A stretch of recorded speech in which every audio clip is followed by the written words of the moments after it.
Morning guys, once again we're at Alton Towers for the Scarefest with the TowersTimes group today. A few of us just meeting up here. We've got a few exclusives. We've got a talk with Dr. Kelman about Scare Maces, which is really good.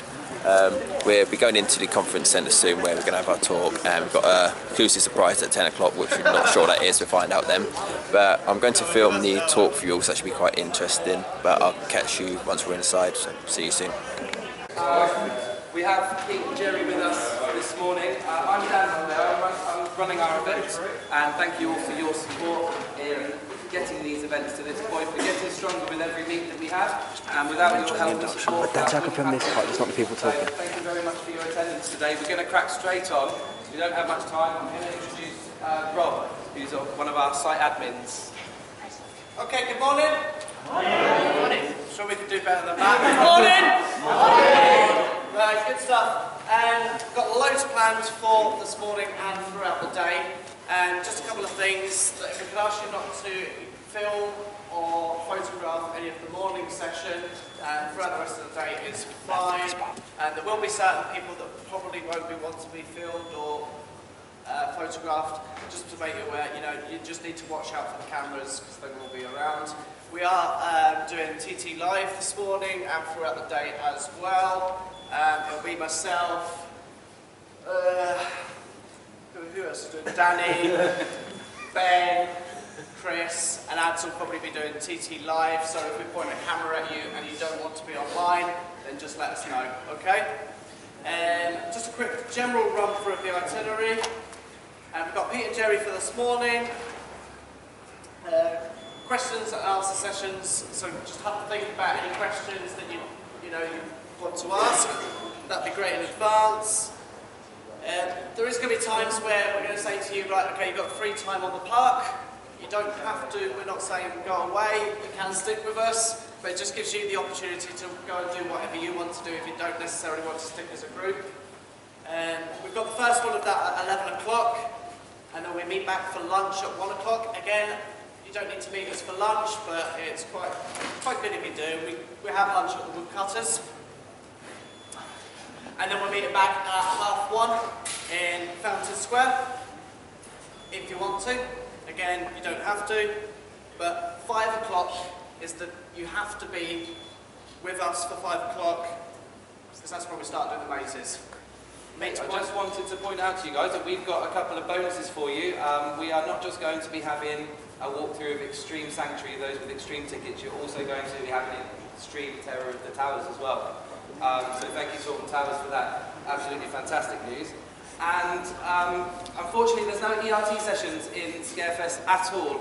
So the resort have been very, very kind, and they've given us a fast track ticket for the whole group between 10 and 11 o'clock. So I did stipulate that we're going to, on the itinerary, we were going to dash to the Smiler first, but the Smiler's not included in that, so we're probably going to do other things and get as much use out of that hour's ERT, we can call it fast tracking, as possible. We'll be splitting into two groups and taking over a whole area at a time. So that's what we intend to do. So thank you to Alton Towers for that. I'm going to pass you over to Danny, who's going to introduce you to all of the team. So the majority of the team are wearing fleeces or t-shirts or hoodies with that on the back, so you can easily recognise us. We're not going to, feel free to come and ask us questions, or if you don't want to be on your own or anything, then you're more than welcome to hang around with us, and we won't bite. Okay? So Danny's going to introduce you to the team. Is that everybody? Well, apart from Ben. Apart from Ben.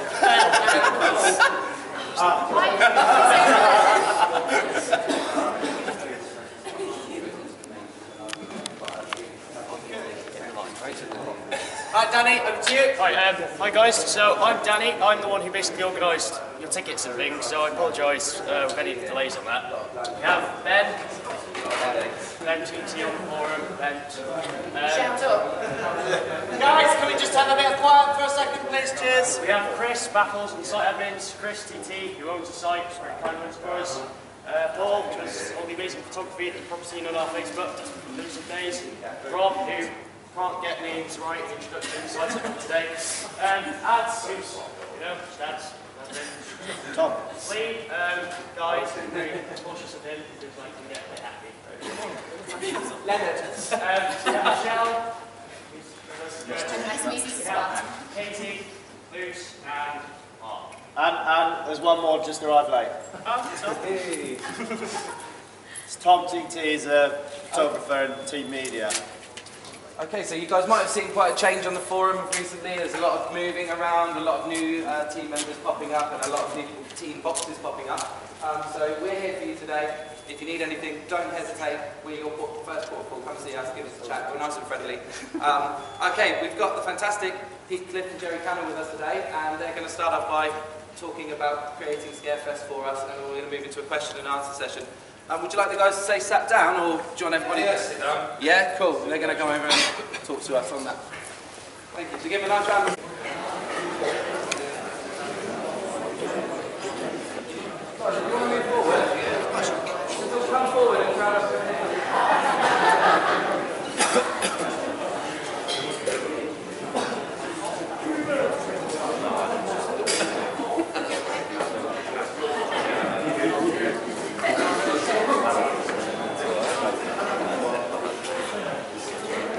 Guys, if you want to go up and grab it there, all the stuff over there, so help yourself.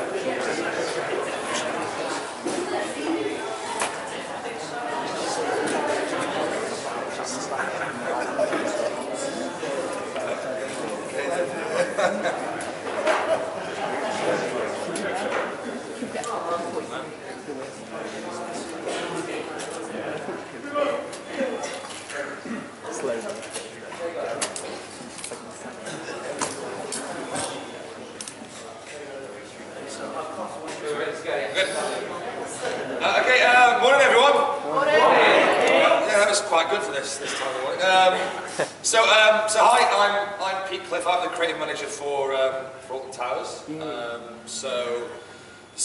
My responsibility is for everything entertainment based. So the street team, the pirate show, hotel stuff, Scarefest, fireworks, Christmas, special events, all that kind of stuff.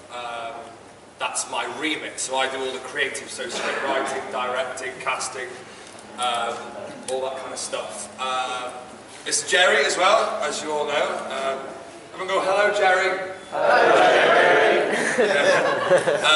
Jerry. Jerry will be talking about his role in the sanctuary and other things as well. So I think we'll kind of do the Q&A together, so you can kind of ask as many questions or direct them to whoever you want throughout. I think I'll just start by kind of explaining a little bit about what I've done, my kind of background, and then talk about some of the scare mazes, and then it's probably best if you just ask questions, otherwise I'll ramble on about stuff you're not that bothered about, which I don't really want. So I've worked at the resort for about 7 years now, 7 or 8 years. Started off as an entertainer in 2006 for Chocolate Towers. Anyone remember that catastrophic event? Yeah. Chocksuvius. Yeah, remember the thing that took out children with miniature heroes? Yeah? Yeah, magical. Yeah, I started back then as a chocolatier, basically doing kind of like red coat style entertainment, magic and juggling and all that kind of stuff. While still at college, and then I went off to drama school, did a degree at a place called Lipper, which is in Liverpool, then came back, and obviously you might have seen me doing things like Sir England, amongst other characters on Park. But then the opportunity came up last year to be a kind of creative position, a position that we haven't had within the department for about 3 years. There's been no specific creative. We used to ship everything in, aside from occasional bits and bobs for Scarefest. So things like the pirate show was written and directed by an external person. The Ringo shows, the Alton shows, all at the hotel, that was shipped out to externals. So this is the first year we've had my position back, and that's kind of evolved. I hope you've seen some changes from an entertainment perspective over the past 12 to 16 months whilst I've had that position. Yeah, so you've heard what I do in terms of a remit. Like I said, it's probably better if I don't kind of waffle on it. If you've got any specific questions, go for them. I'm sure I'll waffle then. Or for Jerry, indeed. Jerry, do you want to introduce yourself? Yeah. Hi, everyone. Hi. My name's Jerry Cannell. I'm a jobbing actor. I'm not really Dr. Kelman. Although you think you are. Although I think I am. Well, my history goes back way before you were born. I started in the business in 1956, 57, as a juvenile. We don't have them anymore. Chorus, went into a bit of stage work with a touring group called the Nutters, which was a comedy team. And then I skipped a few years. The last big thing I did was a show called the Rat Pack Live, in which I played comedian Jerry Lewis. And then in 2010, I did my last show at the Broadway Theatre, Peterborough, and turned to the producers and said I'd had enough of going up and down motorways. And then I did a corporate, actually, at the Telford Hotel Golf Club and Spa. That was the last one I did. That was November 2010. And then I got bored with doing nothing. And in February or March, April 2011, I came here. And the rest has built up to the part I play now. I must say right from the start that the guy that gave me the opportunity to create this wonderful, weird, disturbing character standing next to me, Peter gave me the opportunity to audition for the part, and I brought some bits in and he liked them, and we worked together and changed it, and the outcome is the guy that you're probably going to meet later on today, the disturbing Dr. Kelman. And that's me. Thank you very much.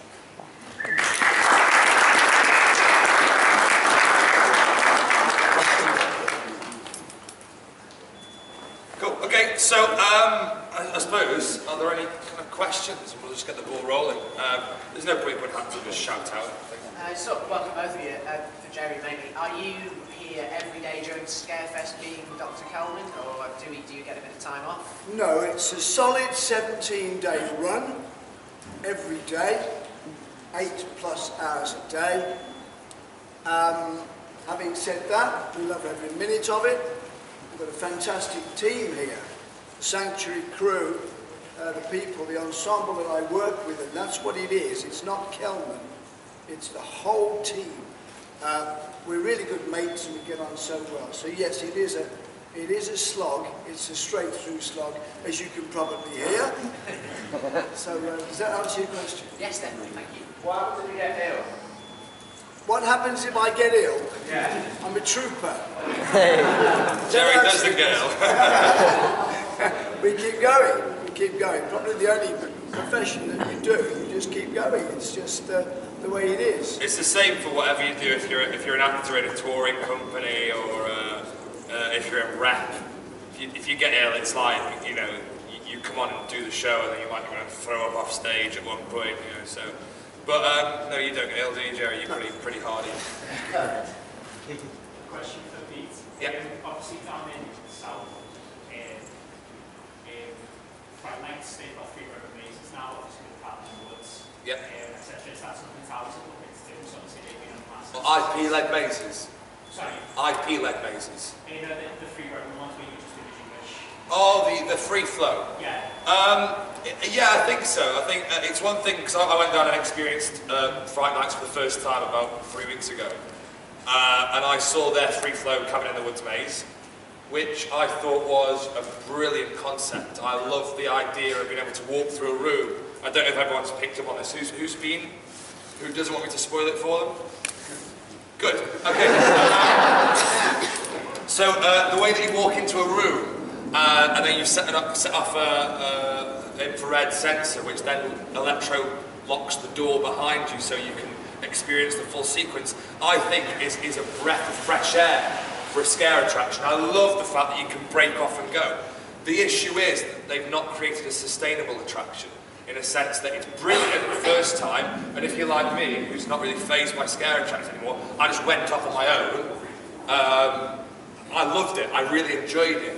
However, going in the second time in the night, I was bumping into people, sequences weren't complete, actors were resetting all the time, it didn't seem operationally clear enough, and you started to get along the lines of the kind of conga line, Universal American Horror House feel, and it just missed that opportunity. So yes, I would love to do a free-flow maze. And if anything, when I experienced Fright Nights, I thought, can I do that now? Can I retrofit the plans and do maybe Sanctuary free-flow? But obviously, it takes a lot more operational consideration to achieve that. So yeah, it is something we're looking into in the future. Obviously, Carnival's had quite a bit of a revamp this year with the whole finale addition to it. What was the inspiration for creating such a different finale compared to previous years? Okay, so it's in terms of the mazes, I've kind of inherited the themes. The only one that I've created from scratch was the Sanctuary. So everything else, Terror of the Towers, Carnival Zombies, have been inherited product. So I've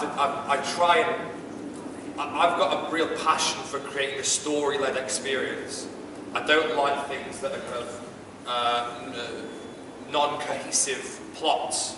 So probably the best example of that on Park is Terror. You know, you're going through a crate maze, rubble maze, Urban Explorers, okay, we get it. Then there's family dining, which is wallpaper and spooks.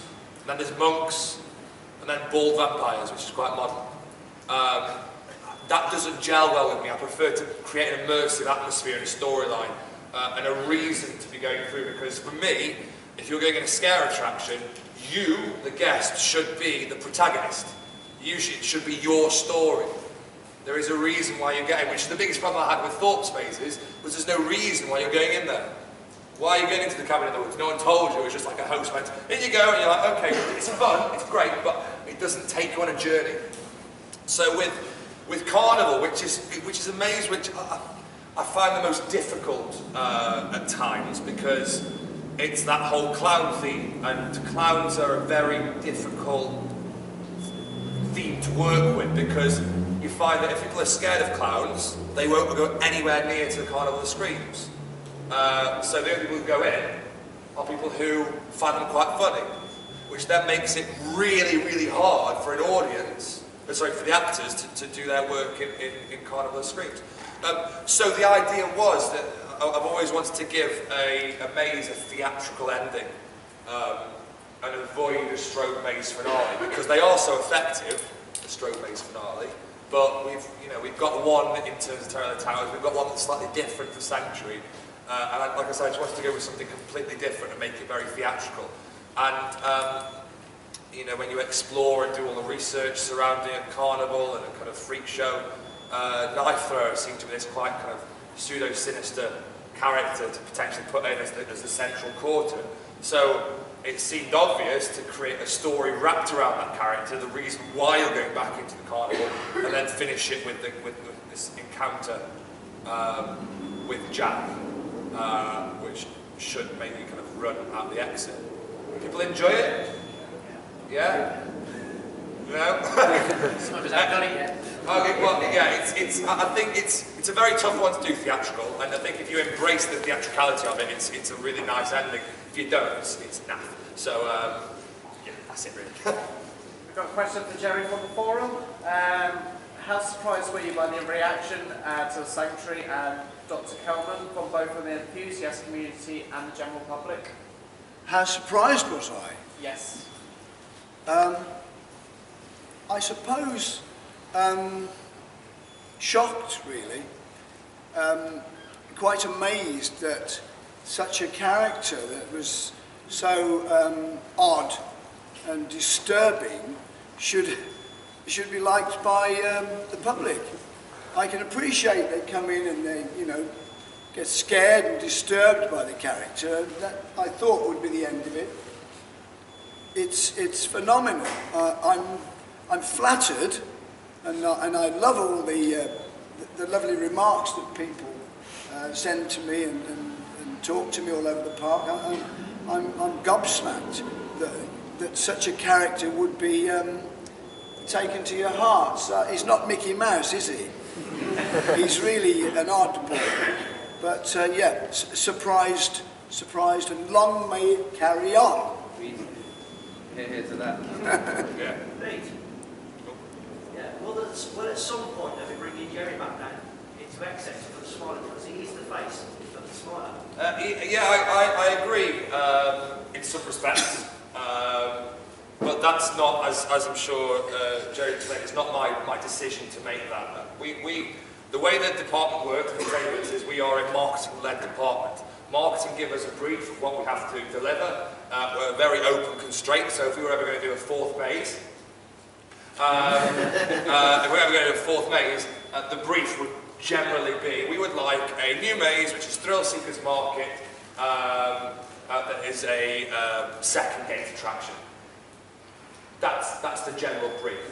But I can't go in and go, I want to do a Thrill Seekers maze, because then that's not within their brief, if that makes sense. Within Jerry, being down at the Smiler, there is it's kind of, I have my own personal opinion on it, and also a kind of storyline opinion. But their perspective is that the Smiler is not the Sanctuary, and the two are separating now even more so, like with the script changes that we've made in the Sanctuary. Jerry has a bitter taste in his mouth about the Smiler because it's this new form of correction as compared to his historic form. It's almost like the lobotomy. I make this parallel. I've made this parallel to you, haven't I, Jerry? The person who invented the lobotomy was obsessed with his theory that the best way to deal with behavioural problems was to get an ice pick and nail it through the eyes of people and sever the frontal lobe of the brain. And he thought that was the right thing to do. Then they came up with a pill that did exactly the same thing, and he didn't have to do the treatment. But he was determined that his old-fashioned method of getting the ice pick and doing that was the way forward.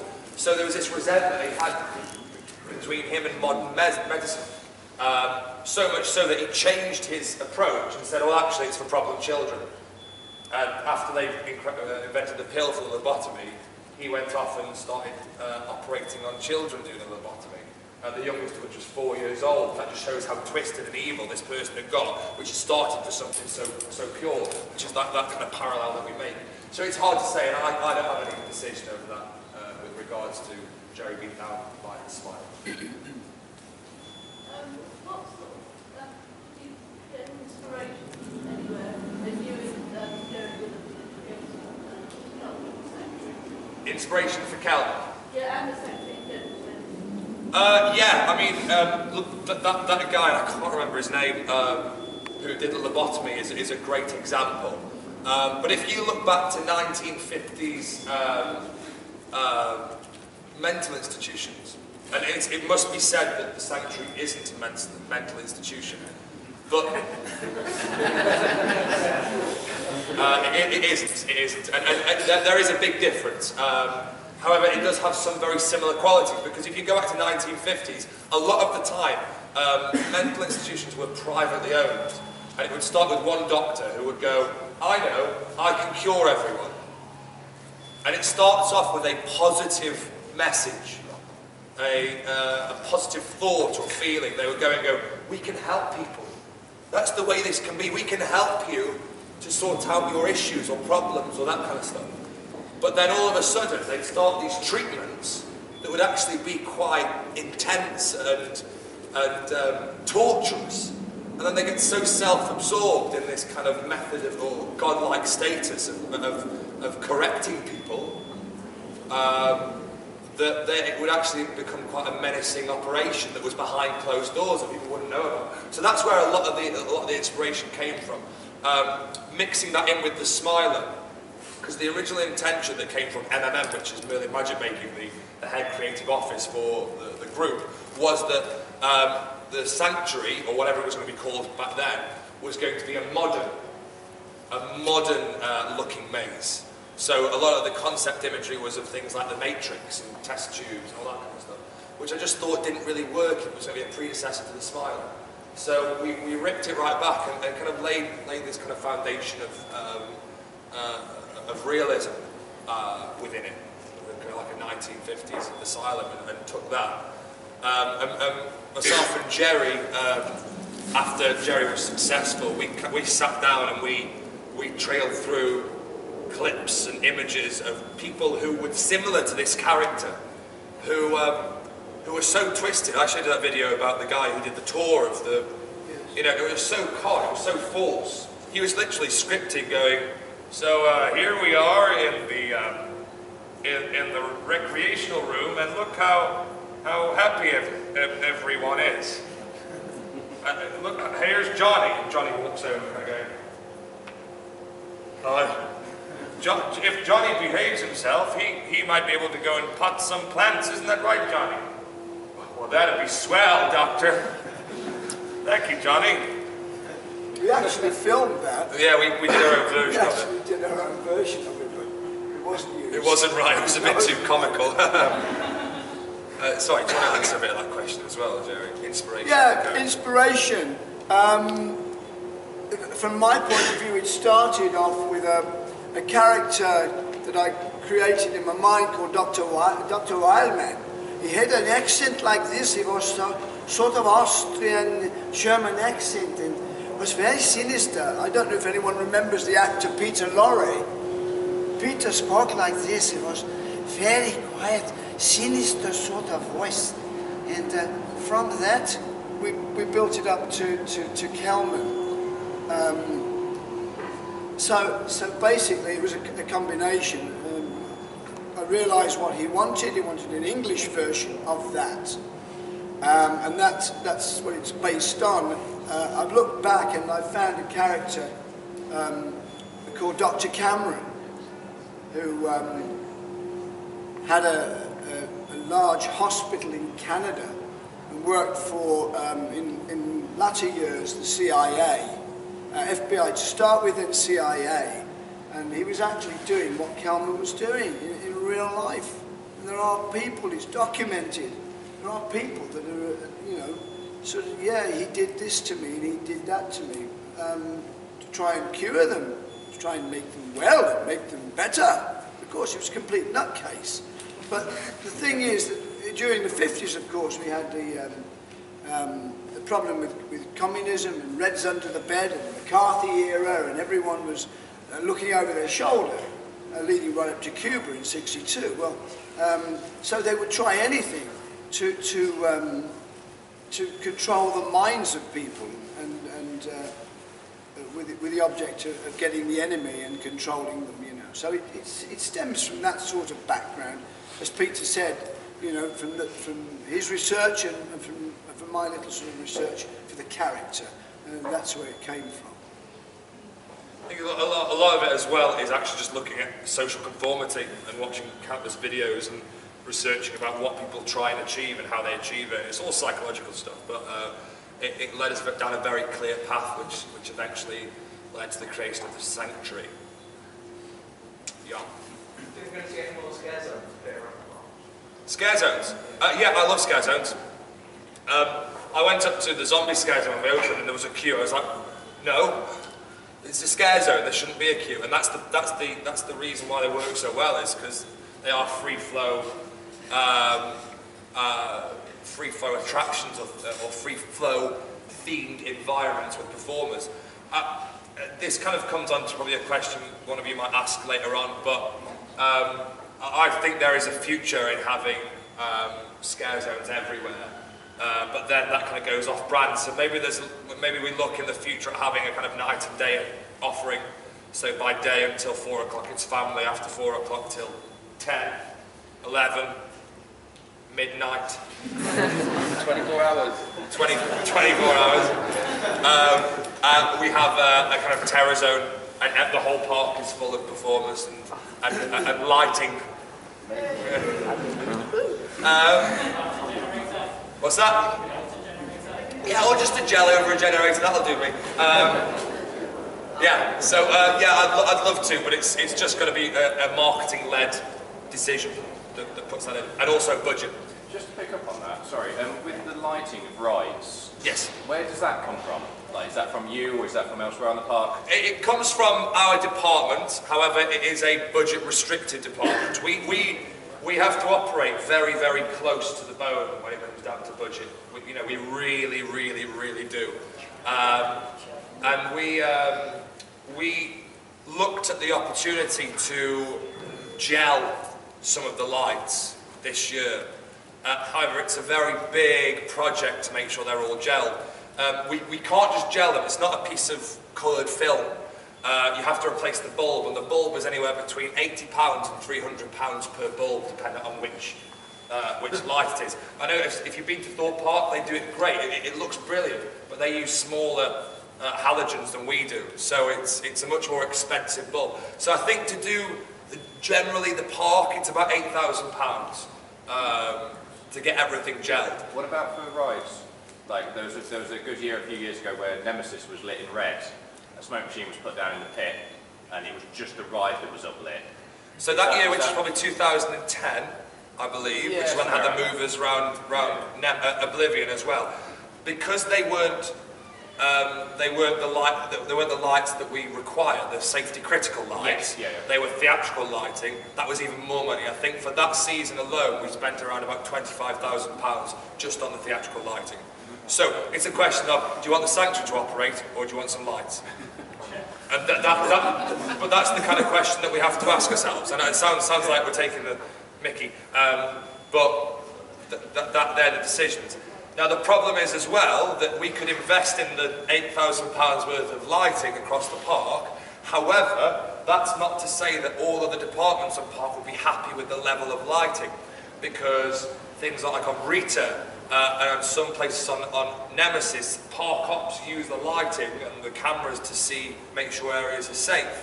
Now, if you put a blue filtered halogen on it, or a green filtered halogen, it reduces the lumineers of the light and therefore makes it darker. If that means that you can't see what's going on, then it's not safe. They go rip it out. So we can't spend £8,000 on something for the park ops and maintenance to go, nah, it's not light enough, get rid of it. And we go, oh, we've just spent £8,000. No, we've got nothing to do with it. So one thing I've tried to do this year, and you might have noticed it in Dark Forest, is just slowly drip feed it in and get some greens and blues in there. Also looking at different areas of the park as well to potentially put some coloured gels in. So it's a slow burn, but it's one that I'm really passionate about in trying to push forward. Terror of the Towers is, well, it's 10 years, the concept is now 10 years old. It's obviously been evolved through many iterations since it started. I can't give away too much spoilers, but are there plans for it to evolve further, or is it going to stay as that, or are we going to look and see something new with it being within its age? Again, if I had the budget this year, I would have done a complete revamp of Terror. It's kind of where my sights are targeted now. But I think I'll always keep the Terror of the Towers brand. I think it's a very, very synonymous brand that we've got with Alton. I think it's very strong. You've got the Gothic Towers, why try and make it look like a modern nightclub? It won't, you know. So I will always keep Terror of the Towers, but I think it's about time for a relaunch of the theme, and a complete invested relaunch, not just the moving around of rooms. Because the problem is that we have a difficulty as compared to places like Tully's or Farmageddon or Scare Kingdom, is they can get away with spending very little in some respects on their attractions. But just to put it into perspective, health and safety wise for us, and this is a Thorpe quote, not from here because I don't know the budget exactly, but just to get the health and safety sign off for the Thorpe mazes costs around £60,000. Because we get everything done through ADIPS, which are the same people who do the rides. We are so hot on our health and safety. it's unreal. And that is so important because it's only a matter of time until someone goes into a scare maze across the country somewhere and something fatal will happen because a set will fall down or an act will go too far or something will happen. So we are so hot on that. So it's very expensive for us to do, even like moving things around in Terror of the Towers. To do it well costs a lot of money. You know, and also if you think about changing the story, the rubber maze and the crate maze take up a big part of that experience. And they would, because they're so in that urban explorer theme, they would completely have to go. So that's 2 new rooms, which, you know, again, to the level of theming and detail that we require, would be a very expensive venture. But yes, a new one soon. What are you most looking forward to about the future? Is there anything that's exciting you coming out next few years? Yeah, immediately, fireworks. I'm really excited because I've written them this year and designed them, so I hope you enjoy them. Also, I think CBBS Land is going to be a real influx into the entertainment as well. It's lots of kind of like meet and greets and mini shows and that kind of stuff, but that area will come to life. And I think it's the perfect thing for our younger audience. I think it will really grasp that kind of preschool age and really help the park. And then the future is kind of mapped out now as to where we need to be. There's lots of projects going on in the back of my mind, and I know in the office, about certain events and certain investments that I can't talk about right now, but that have the potential to put. I don't know if you've seen this yet, but I've tried to get the ball rolling with entertainment again, with things like the Street Team, the MPV, Bravo. If you caught that show over the summer, which is one of the most proud, I think it's one of the proudest pieces of product in terms of kind of street theatre that I've created. Much more in that way, in that form, because, you know, to do things well costs a lot of money, and we just don't have the money, so it's just about kind of trying to convince the powers that be, and they do believe in it, but just to go, oh, I really liked Bravo last year, how much did that cost? Okay, how much for the whole season? Whoa, really? Yeah, okay, do you want to give it to me? I know, it's a slow burn, but like I say, because there's been no one in my position for the past 3 years, 4 years, there's been no one biting at the heels of management to go, let's get some more money for entertainment, because I think it's a massive part of what we do. But again, it has to be invested in. The Pirate Show is a perfect example of something that was an afterthought or a scaled back product. And I love the Pirate Show. I was in the Pirate Show for several years, but it's such a small, contained performance. It's neither here nor there. If you go and see it, I think it's a quality performance. I think the guys do a great job in the show. It's funny, I think they're talented, I think it's great. However, for a show to work, it needs to stand up against rides like 13 and the Flume and that family market, where people come in and they go, we could do 13, we could do that, but there's a show about to start and I really want to see it. That doesn't happen with the Pirate Show now. The Pirate Show is a kind of, oh, we're having lunch, oh, there's a show on, should we watch it? Okay. And then they enjoy it, but it's not got that pull. So the future, hopefully, will give us a product, whether it's street theatre, whether it's a big show, whether it's an arena show, whether it's a new venue, whether it's an entertainment venue, hotel entertainment venue, so many ideas, so many opportunities. Hopefully one of them will be kind of created. Just to elaborate on the street theatre kind of side of things, are the park resort ever going to look into having a parade like they had in years gone by? I mean, I personally love the parade. It symbolised the end of a day, a magical day when you could walk down and all the characters would come past you and you could meet Henry the Hound. Is there any plans to reinvent that? That's a hard one for me because we all here love that kind of nostalgic charm that Towers used to have, that Peter Rabbit, that parade feel. It was great. Now we're in a kind of world of internet and immediate kind of marketing and immediate media. I think there's a much bigger differentiation between unknown and IP characters, and it goes to show with our characters like Finn and Squirrel, which really struggle on Park because kids go, do you want to meet, do you want to meet Finn? Who's Finn? Because they're on the internet all the time, they're being bombarded with marketing. They don't recognise these characters. I know we could invest in them more from a marketing perspective, but it's almost as if the IP now is probably key. That's not my opinion.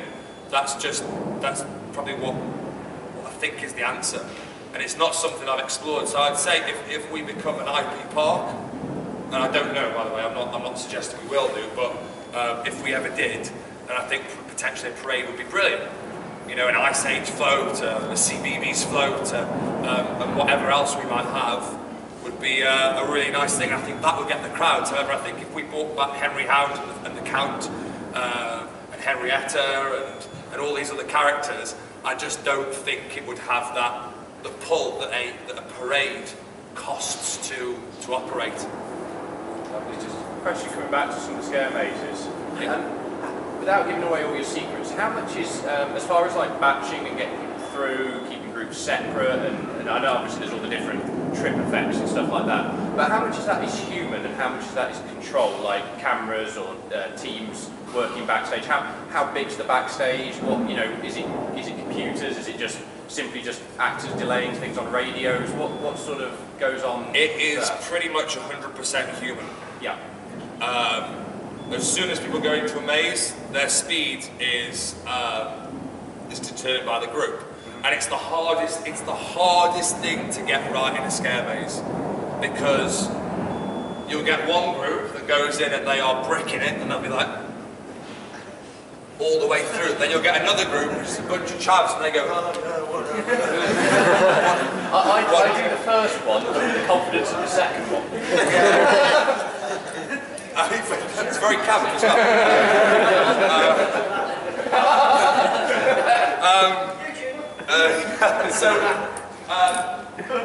No, it's all down to humans. However, there are certain obstacles and things we put into mazes that slow people down, speed people up, which make it very difficult for us, but there are parts of the maze that make the maze what it is. So, for example, in Terror of the Towers this year, we are having nightmares because the scaffolding company have built the drop down too low. And that means, for the first time ever, we're getting people double batching in crate maze. And the timings are completely off. So, for example, because it's so low, if there's a group that all go through that have got an average height of 5'6", they go through pretty quickly, so they're gone. If there's one person in the group that's anywhere near my height, 6'7", or anything else that's like maybe a big guy, they're almost on their hands and knees, and they go really, really slowly. I have a rucksack as well. Or a rucksack, yeah. And they bump into each other, and it makes it very, very hard for the actors to give a good experience when you've got this batching issue. There are some things that we can do, but generally we do let them, we let the actors try and hold people back, stop people, or avoid stopping people throughout the maze to make sure everyone gets that intense experience that a scare maze should be. But it can't be consistent. And that's one of the qualities that makes scare mazes great and also terrible, because they can either be really, really good on a run through, or really bad, depending on where you are. And that's just how a scare maze is, whereas if you go through Jewel, it's the same every time, pretty much. We could just do one more question, that would be fantastic, because we're going to have to move on in a sec, I think, to get onto the park. How many actors does it take to run the 3 scare mazes? It takes 47 for 3, which is a lot less than 4. They run on about 20 per maze, 23, whereas we run on anywhere between 14 and 17. But example, day 1, if anyone came on day 1, we had 4 illnesses for Terror of the Towers of a 14-person cast, which really, really impacted the quality of the attraction. So we are very much at the mercy of our performers. That was a quick question. We can do another one. Yeah, go for it.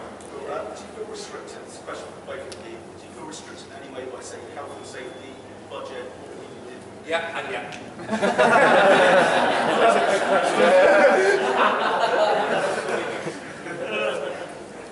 What I do differently? Lots of things. There are so many examples in our mazes of restrictions for health and safety. Who's not been through Carnival yet? Close your ears. For example, the drop-down billboard. The health and safety we had to go through for that is unreal. Put a barrier around it, weighted with 3 tons. Put it on pistons, put guide ropes in. You go to Tully's, it's a piece of rope. They've got the same kind of thing there. It just unreels a piece of rope, then pulls it back in.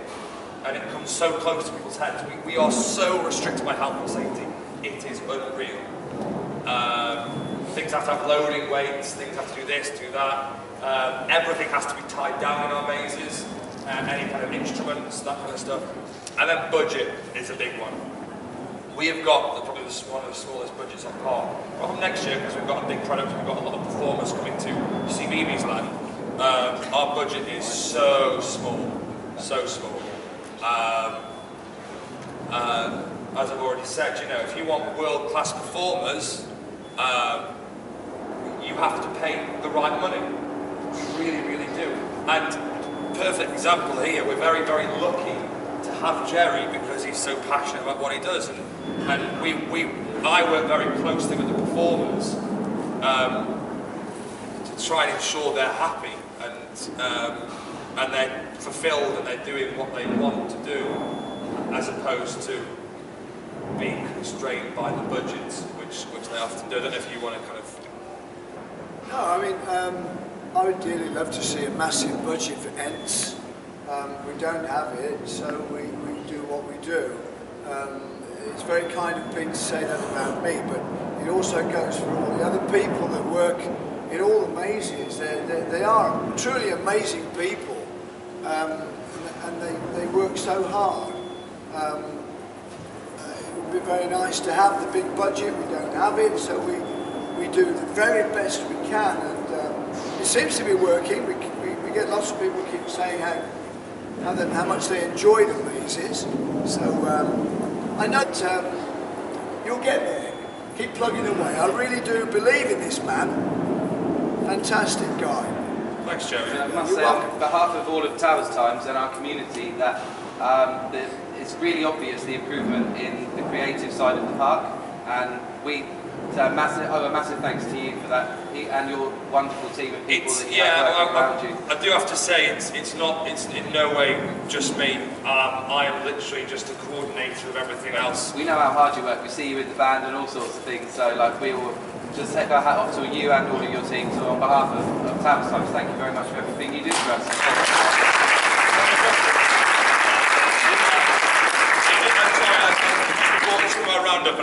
I do have to say though, everything that we do on Park is part of a bigger team. The shows would not be on the quality that they are, or the mazes, if it wasn't for the fantastic performers that we have. The scenic team, the construction team, the technical team, the operations team, the projects team. They are all fantastically talented.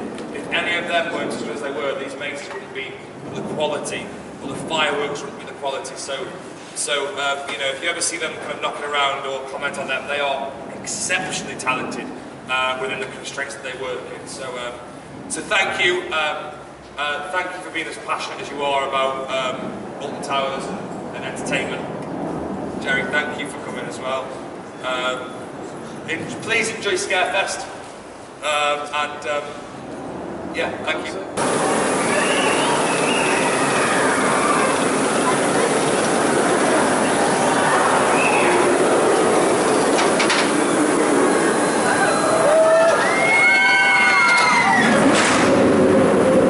We're now just being split into two groups. We've got an hour fast track, as including part of our time. So half of us going to 13 first, half of us going to Rita. Good people. There's Ryan, smart Ryan. He doesn't want to be on camera, he's a bit of a wimp. But yeah, so we're heading to 13 and then we're heading to Rita. So I'll get some filming from there. I'll catch you soon.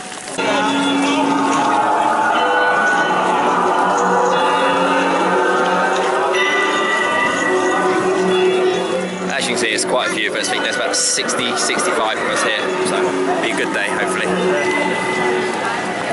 Let's go.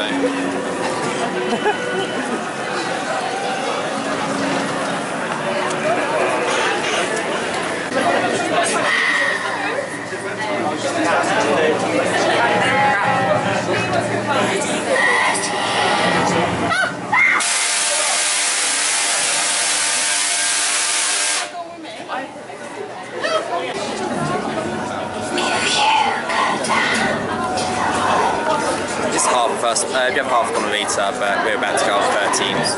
There you go. Oh, hello.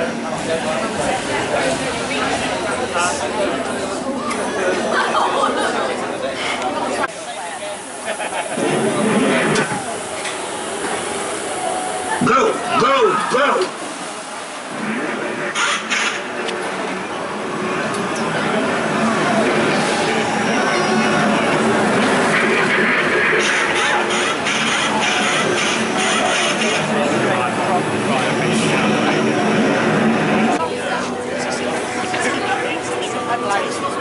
Black spine and fast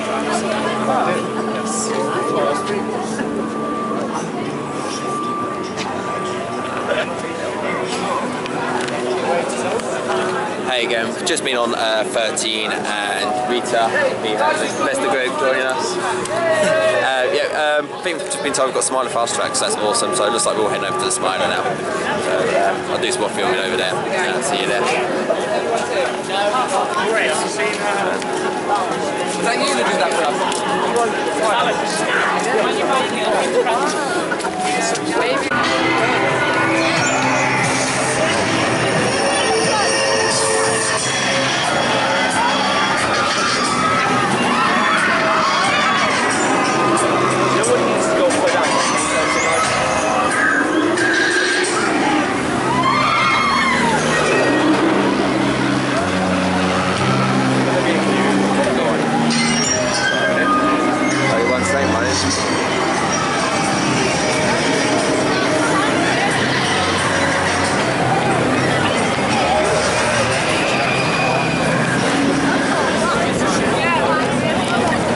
huge queue for the Spider. Luckily we have fast tracks so everyone can't catch you in the queue line.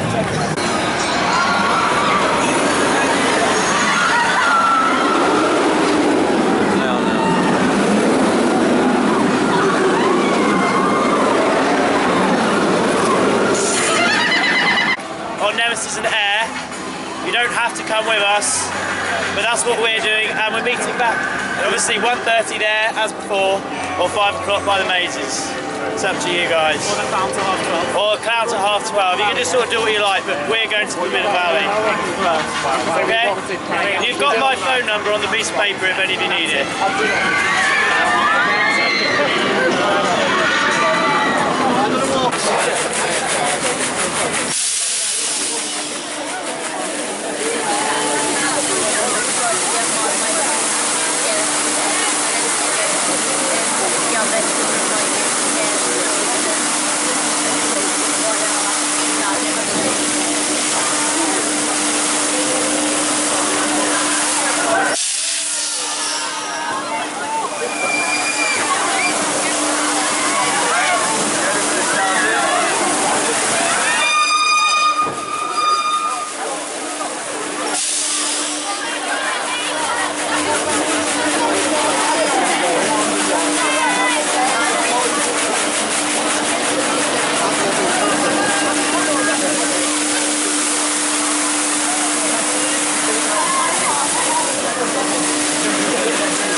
Video bomb. Video bomb. Video bomb. Yeah. It's actually a queue for dual for once. I've never seen a queue like this, but it still won't take long. It's pretty fast to get through. Yeah. You see lots of people, very busy here today.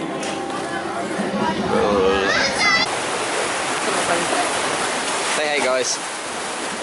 You just got hit by a branch. Yeah, there's a branch there. Hello there, camera. Yeah.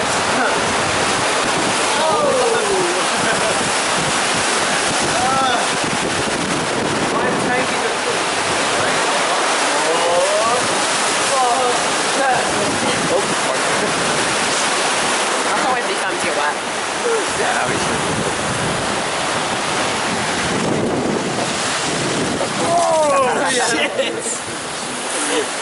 Running very fast and rough today.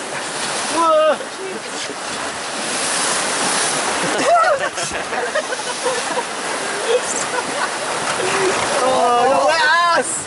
Oh! I put the camera away now, it's a really big bit. Oh no, you can't see it. Oh, you're so... No! No, nothing happened.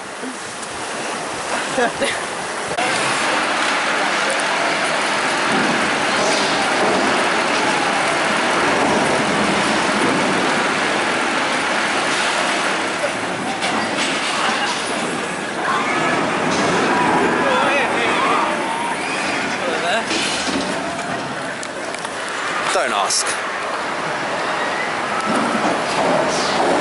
Looks like being dragged on the swivel nutty ride, yay! Most intense right here.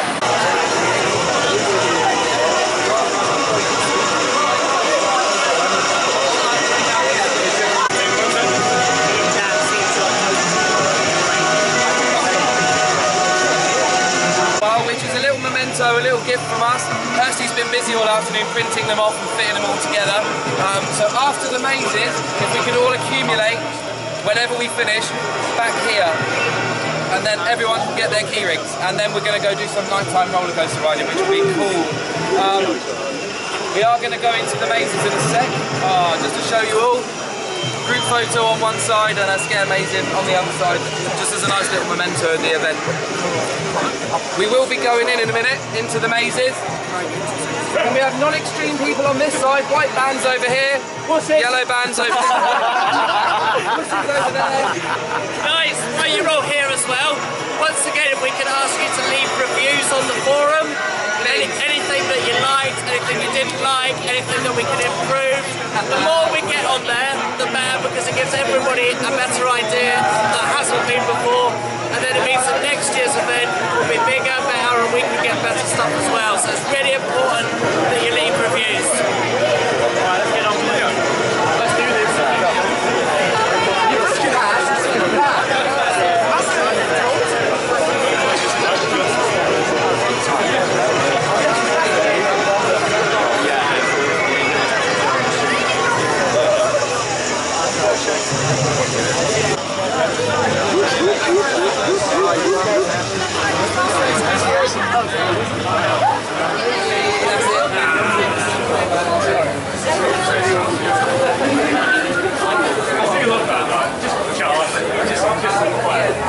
This is going to be awesome.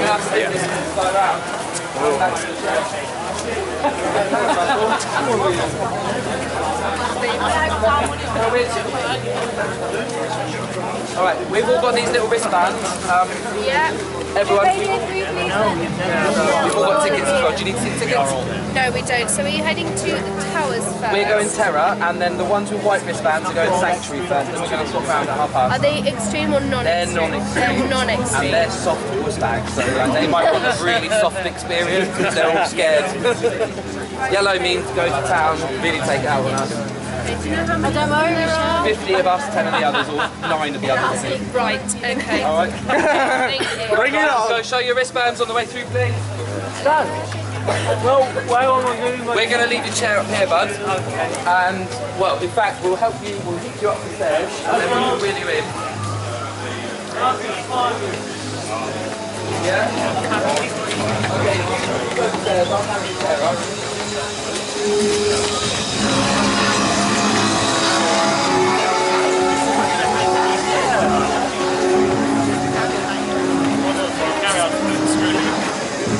It gets worse the later you are. What? It gets worse.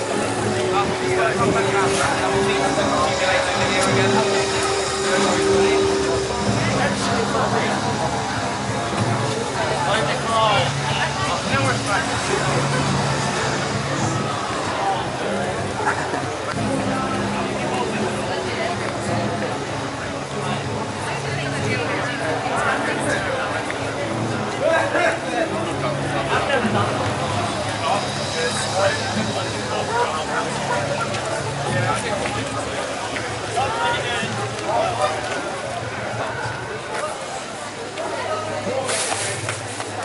tree there, Joe? All the way around. Extra bouncy today.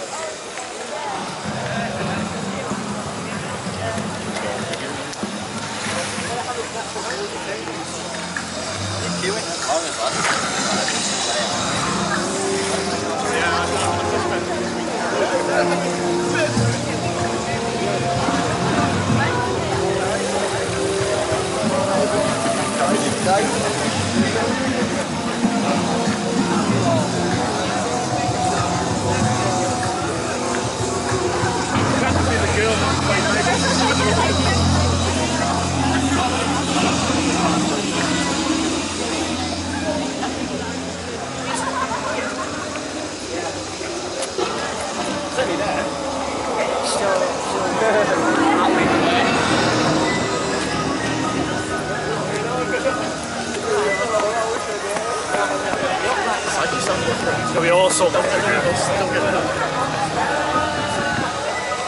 Bring it on.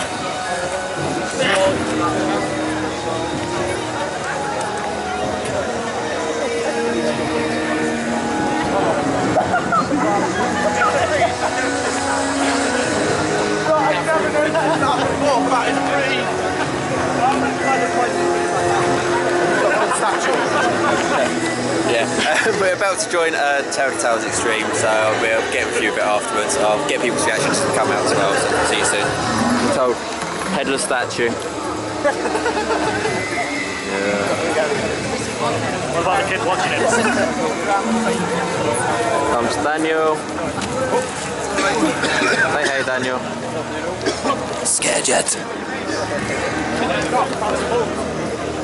Oh, this is going to be good. Again, we're just outside the Extreme Towers. That was actually incredible. Not better than done it the other night where it wasn't lunching. See with people's faces.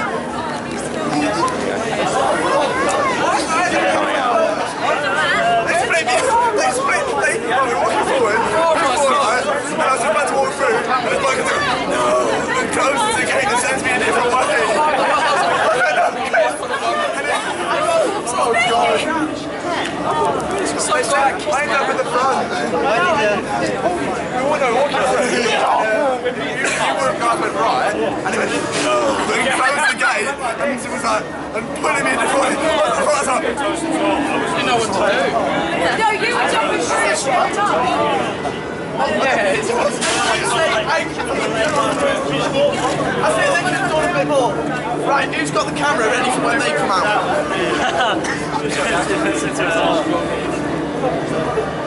That was really good. I got held like that against the wall. You stay back here, I'm hungry.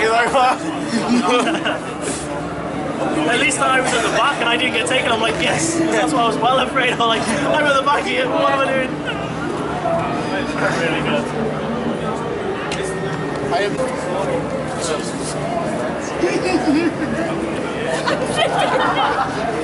I don't think that's awesome. Where's that sanctuary? It's 2 meters. I can see you scared. Oh my God. 2 meters to join, so you get a few people from sanctuary coming out.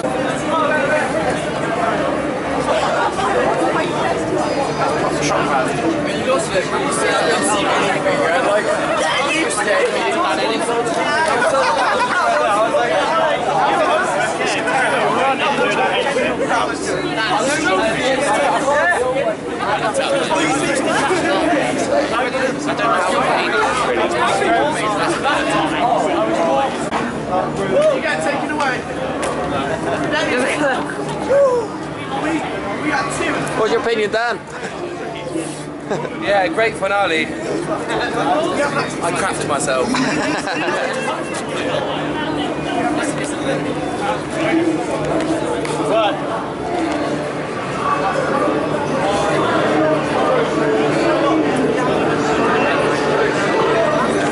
As you can tell by people's reactions, it is very, very good. We're now going to head for the Sanctuary Extreme, so I'm really looking forward to that, especially after this one. We'll catch our opinion afterwards, and I'll give you, say, a review on both of them as well. So catch you soon. Hello again. Back again.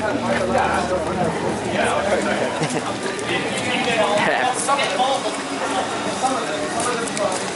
As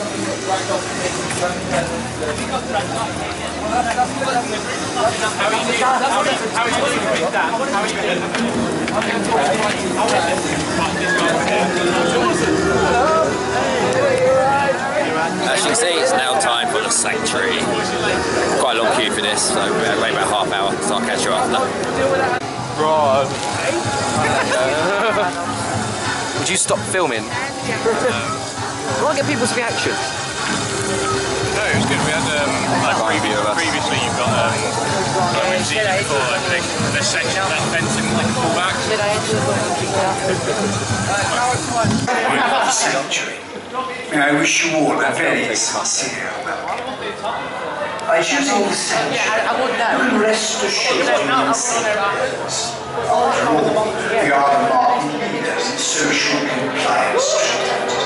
And often forget just how much a simple smile can affect our general love demeanor.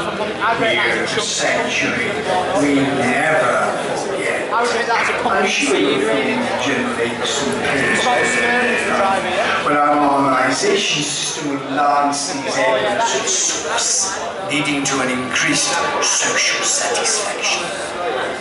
Here at the sanctuary, we'll take complete care of you. So what are you waiting for? Book your appointment now with one of our highly trained staff. At the sanctuary, we've developed multiple treatments which have been continually tested to ensure unrivaled levels of safety and satisfaction for our clients. Each selected treatment accesses various parts of the body and mind in order to abolish any fear of welcome, my friends, to the sanctuary.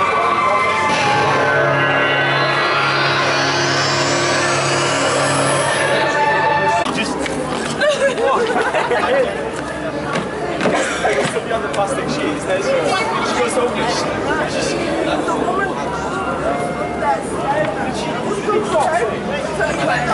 What do you reckon? I don't know, we all got it. So I'm sure you got something just drew on my face. No, I think it might be. No, it's just a bit of rubber. Oh, sorry.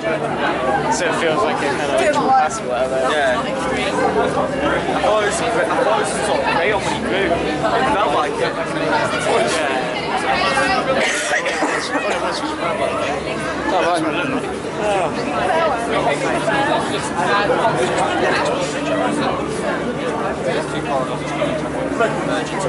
Funniest mates ever, my sister's cute. Where's that? She was hilarious. I'm so sorry. She was that. I just wanted to get out of the hell out of there. Grab my head and kiss me. Alright. Yeah, my head's wet. Yeah, you don't know. Kiss me. Got my ear grabbed. What do you think? What do you think? Yeah, good. Good. Got abused. Don't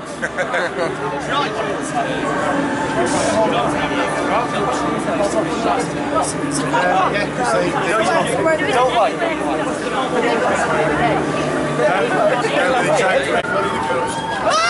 I got completely stripped up and pulled off the roof. Yes! There was no access to get there.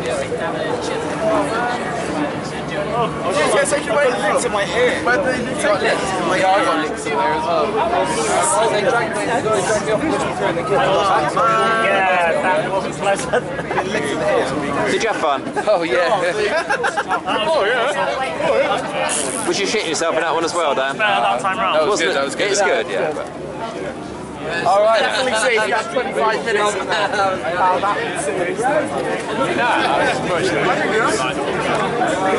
Right.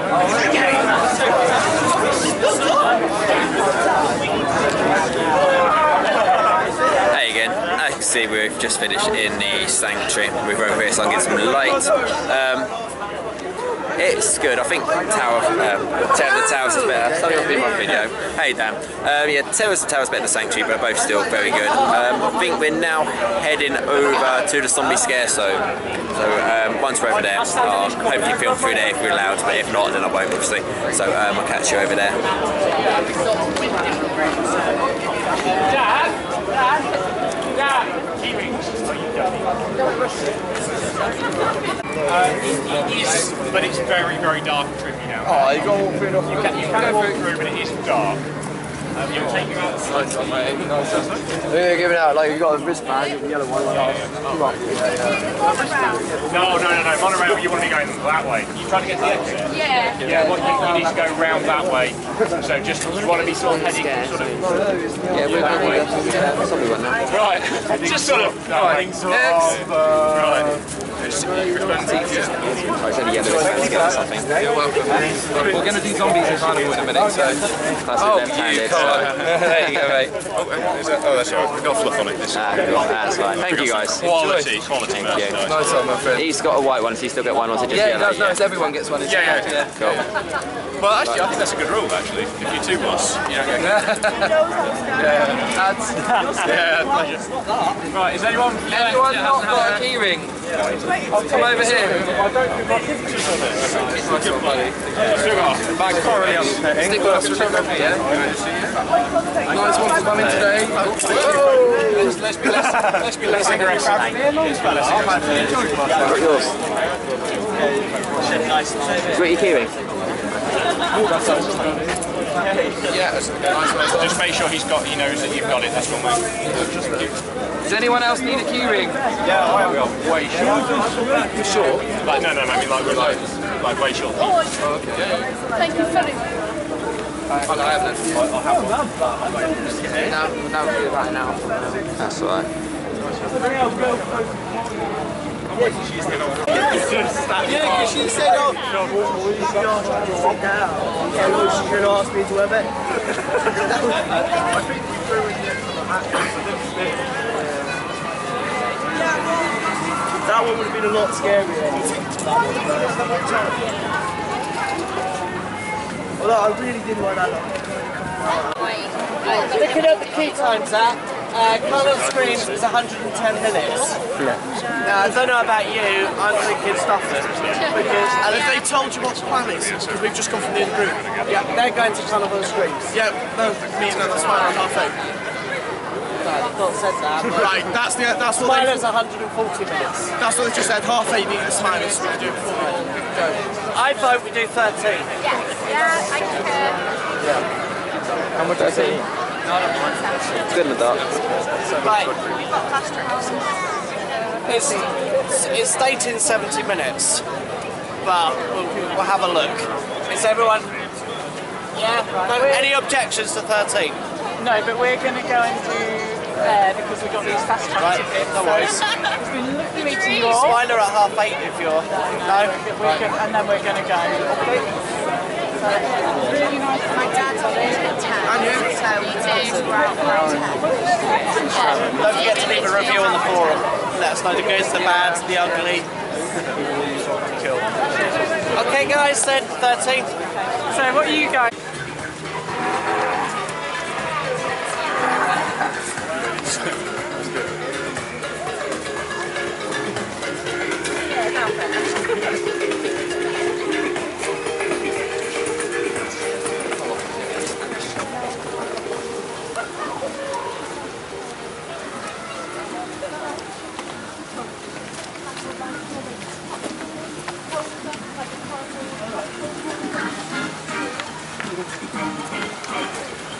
So people.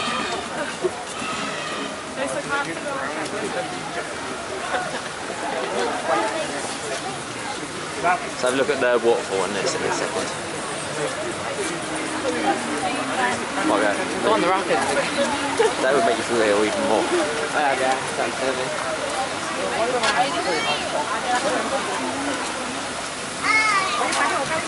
I can see him down there.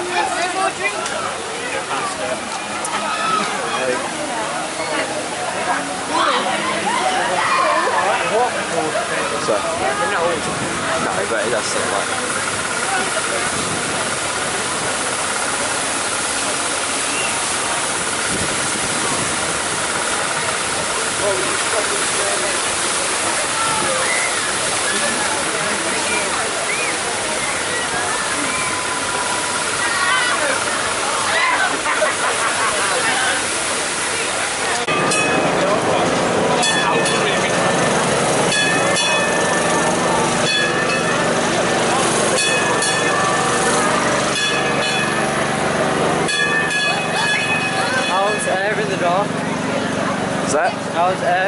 tough, good, bad? It's alright, but it's not like... Not worth it.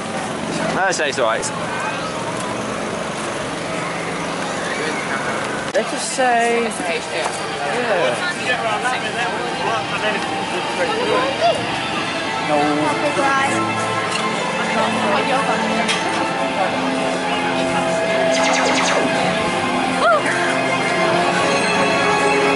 They could do with some light shine out.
Front row, but I have to say it's the best experience I've had on Nemesis. It was so fast.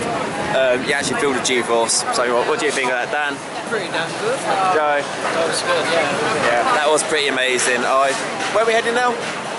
Don't mind, to be honest. I think we might be heading over to Smiler, but I'm not sure, but you'll see where we end up. We could do Oblivion. Rapids! Soon. Anyway, catch you soon while we decide.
Just in the queue for the Spider, it'll be our last ride.